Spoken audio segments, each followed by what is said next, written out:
Maya Bennett first realized something was wrong with Ethan's mother 3 weeks after she moved into his apartment. At the time, she convinced herself it was harmless. She had come home from a long grocery run carrying reusable bags against her chest when she noticed the front door was already unlocked. Atlas, her golden shepherd mix, immediately ran inside ahead of her. The apartment smelled faintly of lemon cleaner and tomato soup. Linda Carter stood in the kitchen wearing yellow rubber gloves. "Oh, good," she said brightly. "You're back." Maya blinked in confusion. "Hi, what are you doing here?" Linda waved a dismissive hand. "Ethan gave me the spare key forever ago. I noticed the fridge was practically empty, so I fixed things." The refrigerator shelves had been completely reorganized. Maya's almond milk was gone. The snacks she bought were replaced with containers labeled in Linda's handwriting. Even the living room looked different. Throw pillows rearranged, blankets folded differently. Atlas stood beside Maya's legs, ears lowered. "It just makes more sense this way," Linda continued. "You two are hopeless at organizing." Maya forced a polite smile. At first, she told herself she was lucky. Some people would kill for a helpful future mother-in-law. That was before she realized Linda never behaved like a guest. She behaved like she still lived there. Ethan never saw the issue. Whenever Maya brought something up, he laughed it off. "That's just Mom." It became his favorite sentence. Linda showing up unannounced at 8 in the morning? That's just Mom. Linda criticizing Maya's cooking while eating 2 full servings? That's just Mom. Linda replacing the shower curtain because the old one looked cheap? That's just Mom. Maya tried to adapt. She really did. She told herself relationships required compromise. But compromise slowly became surrender. Especially after Atlas entered the equation. Atlas had been with Maya long before Ethan.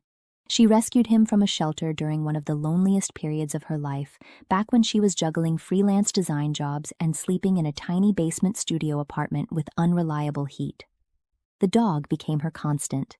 He slept beside her every night, sat near her desk while she worked, rested his head on her knee whenever she cried. Linda hated that attachment almost immediately. "You treat him like a child," she'd mutter. "He is basically my child," Maya replied once. Linda's expression hardened instantly. "That's unhealthy." Over time, Atlas started reacting strangely around her. Not aggressive, just cautious. Whenever Linda grabbed his collar too quickly, his body stiffened. Whenever she raised her voice, he quietly walked toward Maya. Dogs knew things people ignored. Maya should have listened earlier. The first major fight happened during Thanksgiving dinner. Linda hosted the entire Carter family at her house. Ethan's cousins, his aunt and uncle, neighbors from church, everyone. Maya spent 2 days helping cook. Halfway through dinner, Ethan's aunt complimented Maya's sweet potato casserole. Linda smiled tightly. "Oh, I actually fixed the seasoning after she made it." The table laughed softly. Maya felt heat creep into her face. Later that night in the car, she finally snapped. "Why does your mom constantly undermine me?" Ethan sighed dramatically from the driver's seat. "She wasn't undermining you. She corrected me in front of your entire family. You're reading too much into it." Maya stared out the window. Rain streaked across the glass in blurry rivers. "You always defend her." Ethan tightened his grip on the steering wheel. "And you always make me choose." That sentence settled heavily inside her chest, because she realized something terrifying. He already had chosen. Things worsened after Ethan suggested they move into a larger apartment together. Maya hesitated.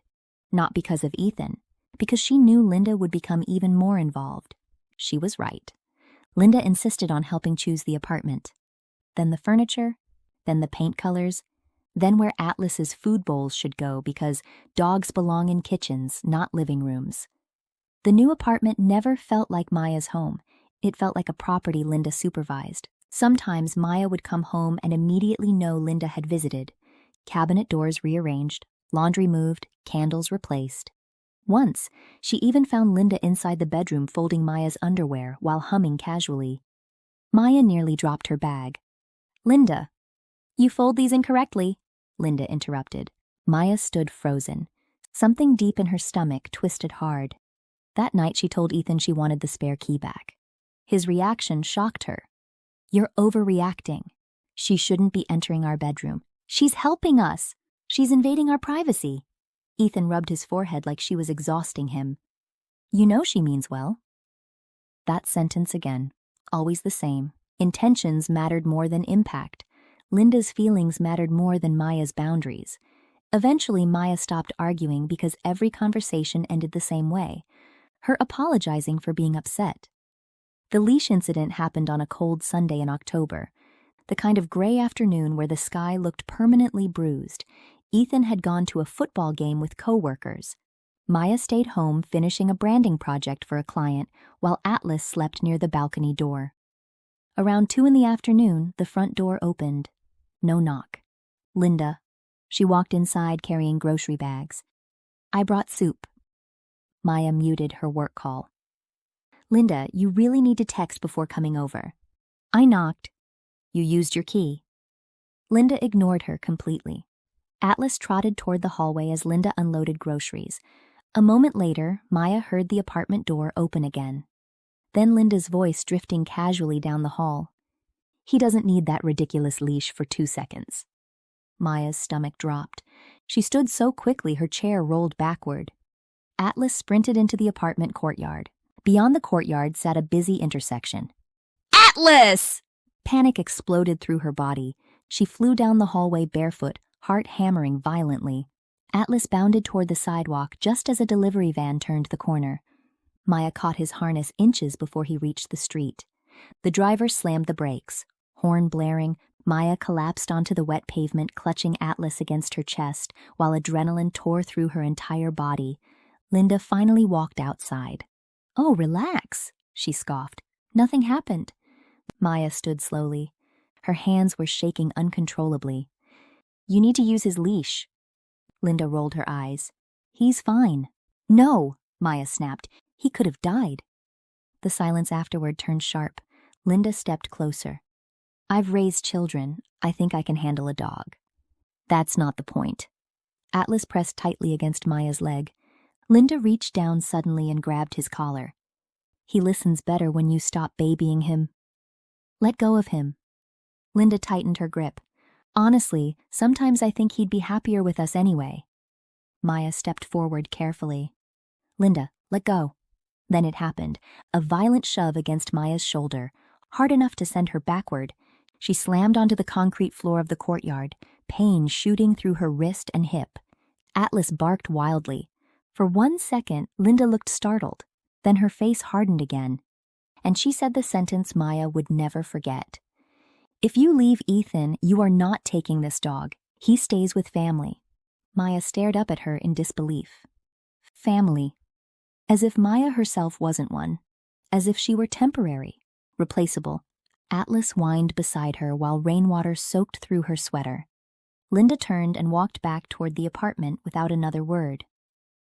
Ethan came home 3 hours later. Maya sat silently on the couch with an ice pack wrapped around her wrist. Atlas refused to leave her side. "What happened?" Ethan asked. Maya explained everything carefully, every detail. The missing leash, the near accident, the shove, the threat. As she spoke, Ethan's expression shifted from concern to irritation. Not toward Linda, toward Maya. "She pushed you?" "Yes." "I'm sure she didn't mean to." Maya stared at him. "She knocked me to the ground." "You probably got in each other's space." "She threatened to keep Atlas?" Ethan exhaled heavily. "You're blowing this up." The room went completely still. Maya looked at the man she loved and suddenly saw him clearly for the first time. Not trapped, not conflicted, complicit. Because every single time Linda crossed a line, Ethan moved the line instead of stopping her. And he expected Maya to adapt forever. Something inside her quietly broke. Not loudly, not dramatically, just a clean, silent snap. After that night, Maya stopped trying to save the relationship. Ethan didn't notice immediately. Most people never notice when someone emotionally leaves before physically leaving. Over the next 2 weeks, Maya became calm. Calmer than she had been in months. She stopped arguing, stopped defending herself, stopped reacting when Linda criticized her. Ethan seemed relieved. He thought things were finally improving. Meanwhile, Maya was planning her escape with terrifying precision. She opened a private bank account using a different mailing address, transferred important documents into a storage locker across town, found a pet-friendly apartment 25 minutes away.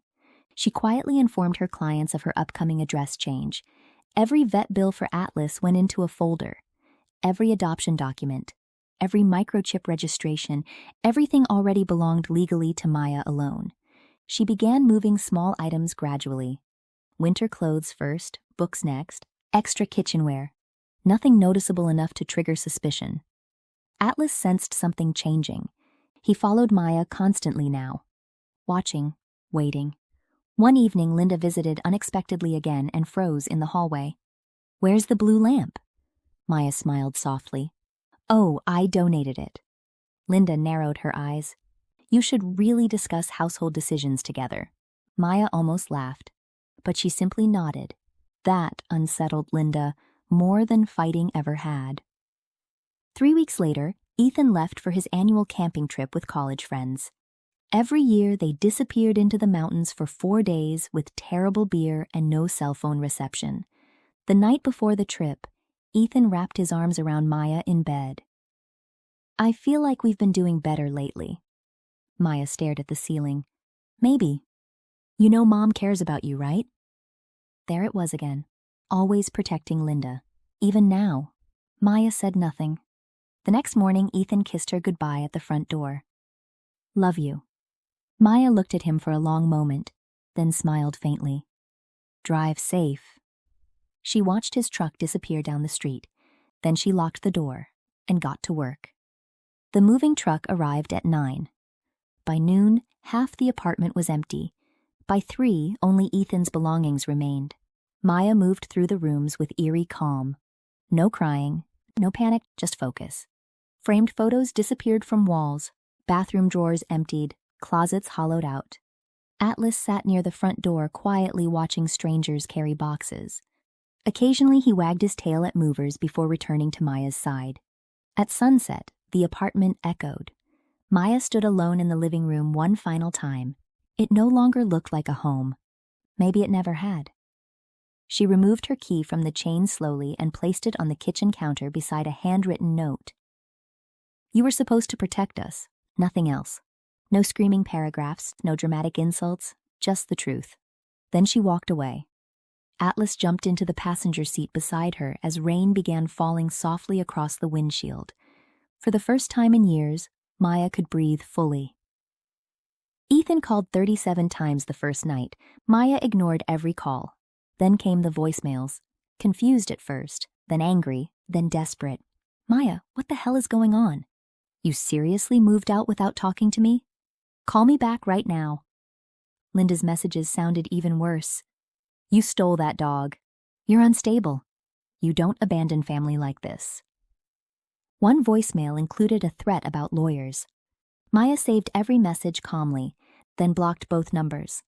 A week later, Ethan finally emailed her, not to apologize, to ask how she could throw away 3 years over one misunderstanding. Maya read the message twice, then closed her laptop, because even now, he still didn't understand. The shove wasn't the reason she left. The reason was that he watched his mother destroy her boundaries piece by piece and demanded Maya tolerate it to keep the peace. The shove simply proved how far things could escalate. 2 months later, Maya sat cross-legged on the floor of her new apartment, assembling cheap furniture while Atlas slept nearby. The apartment was smaller, quieter, no surprise visits, no criticism, no tension sitting permanently in the air like humidity. Just peace.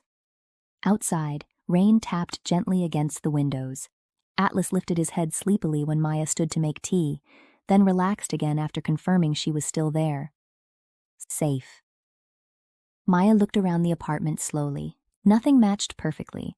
The kitchen was tiny, the couch was secondhand, but every object belonged exactly where she wanted it. For the first time in years, the space felt entirely hers. Her phone buzzed once on the counter. Unknown number, voicemail notification. She deleted it without listening. Then she sat beside Atlas on the floor and rested her hand against his warm fur while silence filled the apartment softly. Not lonely silence, peaceful silence, the kind she once thought she had to sacrifice to be loved. Now she understood something important. Love that demands your discomfort to survive is not love. And finally, wonderfully, she was free.